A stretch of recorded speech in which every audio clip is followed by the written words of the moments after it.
আদিবাসীদের উপর হামলা, এই অন্তর্বর্তীকালীন সরকার গঠন হওয়ার পর থেকে তাদের উপর কিরকম হামলা হয়েছে সে বিষয়টাকে আমাকে এক্সাম্পল দিয়ে বলতে হবে আপনাদের।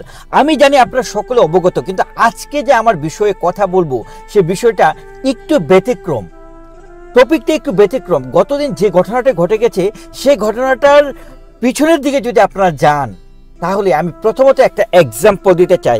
বাংলাদেশের উনি নাকি সবচেয়ে বড় সমালোচক, সবচেয়ে বড় পণ্ডিত, সবচেয়ে বড় লেখক, সবচেয়ে বড় রাজনীতিবিদ। আমি যার কথা বলছি তার নাম হচ্ছে জাহিদুর রহমান। এই জাহিদুর রহমান পার্বত্য চট্টগ্রামে যখন একটি স্কুলের ছাত্রীকে ধর্ষণ করা হলো, যে ব্যক্তি ধর্ষণ করলো সে ব্যক্তির আলোচনা করতে গিয়ে তিনি বলছেন তাকে যে ধর্ষণ করা হলো, যে মেয়েকে ধর্ষণ করা হলো, যে ছাত্রীটিকে ধর্ষণ করা হলো, সে টপিকে তিনি কথা বলবেন না। এটা নাকি ইম্পর্টেন্ট কোনো বিষয় নয়, তাই তার টপিকের এটা নাকি গুরুত্বপূর্ণ কোনো বিষয় নয়। যে নারীটাকে, যে ছাত্রীটাকে ধর্ষণ করা হলো সে বিষয়টা নাকি তার কাছে প্রায়োরিটির বিষয় নয়। তার কাছে কিসের প্রায়োরিটি বিষয়? এই যে ধর্ষণ করলো তাকে পিটিয়ে মারা হয়েছে। কেন পিটিয়ে মারলো? এটা কি আওয়ামী লীগের কাজ? এটা কি ভারতের কাজ? পার্বত্য চট্টগ্রামে কি আওয়ামী লীগের শেখ হাসিনার কোনো এজেন্ডা চলছে? এটা ছিল তার আলোচনার সব থেকে মুখ্য বিষয়। যে মেয়েটিকে ধর্ষণ করা হলো এটা তার বিষয় নয় কথা বলার। তার চ্যানেলে প্রকাশ্যে সে এটা বলেছে। আজকে আমি নতুন করে দেখলাম এই আদিবাসীদের উপর যেভাবে আসলে পিটানো হলো, মারা হলো, তাদেরকে যেভাবে আসলে মানে পিটিয়ে রক্তাক্ত করে হাত পা ভেঙে দেওয়া হলো, নারীদের উপর অত্যাচার করা হলো। বন্ধুরা, তারপরেও এই জাহিদুর বলছে যে তারা যে দাবিটা নিয়ে এসেছে সে দাবিটাতে সে একমত নয়। দাবিটা কি? যে গ্রাফিকিটি পাঠ্যপুস্তকে ছিল, তাদের যে গ্রাফিকিটি সেখানে যদি আপনারা দেখেন সেখানে লেখা ছিল মুসলিম, হিন্দু, বৌদ্ধ, খ্রিস্টান এবং আদিবাসী। এই যে লেখাটা ছিল সেখান থেকে তারা কি করেছে, হিন্দু, বৌদ্ধ, খ্রিস্টান, মুসলিম এটা রেখে আদিবাসী কথাটা তুলে দিয়েছে। এটাই ছিল তাদের মুখ্য বিষয়, যেটার জন্য তারা প্রতিবাদ করছে, যেটার জন্য তারা পাঠ্যপুস্তক যে কমিশন সেখানে এসে ঘেরাও করার পূর্ব থেকে কিন্তু এটা তাদের পরিকল্পনা ছিল। তারা জানিয়ে দিয়েছে তারা একটা প্রতিবাদ করবে। কিন্তু আপনারা খেয়াল করে দেখুন, এই জাহিদুর রহমান এবং ছাত্র শিবির, জামাত ইসলাম, বৈষম্য বিরোধী ছাত্র আন্দোলন, তারপরে হচ্ছে আপনার জাতীয় নাগরিক কমিটি, এগুলো কিন্তু সকলেই হচ্ছে একে অপরের পেটের ভাই।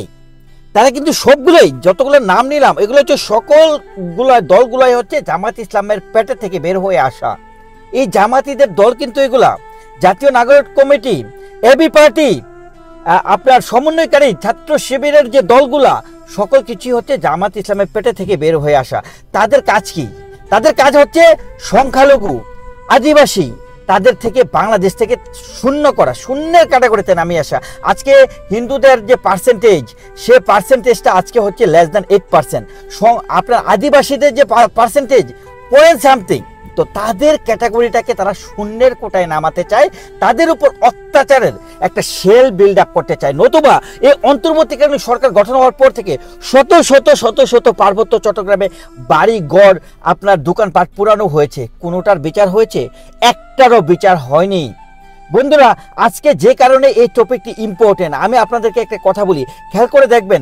এই যে তাদের উপর অত্যাচার করা হয়েছে, মারধর করা হয়েছে, কিভাবে করা হয়েছে, খুবই ইম্পর্টেন্ট একটা এক্সাম্পল দিচ্ছি, মনোযোগ দিয়ে শুনুন। দেখুন, আওয়ামী লীগের পক্ষ থেকে যখন একটি সভার আয়োজন করা হলো, ঠিক তার আগের দিন রাত থেকেই নূর হোসেন দিবসের উপলক্ষে যখন একটি আপনার সমাবেশ করার ডাক দিল, তখন কি করলো, একদিন আগে থেকেই আপনার এই সমন্বয়কারীর প্রেতাত্মাগুলা, আপনার জামাত ইসলাম, আপনার হিজবুত তাহরীর জঙ্গিগুলা, ছাত্র শিবিরের জঙ্গিগুলো একদিন আগে থেকে সেখানে গিয়ে অবস্থান কর্মসূচি গ্রহণ করছে। আর সেম ভাবে তারা কি করলো, গতদিন যে আদিবাসীদের উপর যে অত্যাচার হলো, আদিবাসীদের পূর্ব পরিকল্পিত যে আপনার প্রতিবাদ করার যে সিদ্ধান্ত, সেটাকে কাউন্টার করার জন্য ঠিক একদিন আগে একটি তারা ছাত্রদের ব্যানারে একটি দল এসে তাদের উপর হামলা করলো। কিভাবে? তারাও একটি পাল্টাপাল্টি কর্মসূচি দিয়েছে। বন্ধুরা, এই বিষয়টাকে অন্তর্বর্তীকালীন সরকারের কোনোভাবেই তারা কন্ট্রোল করেনি।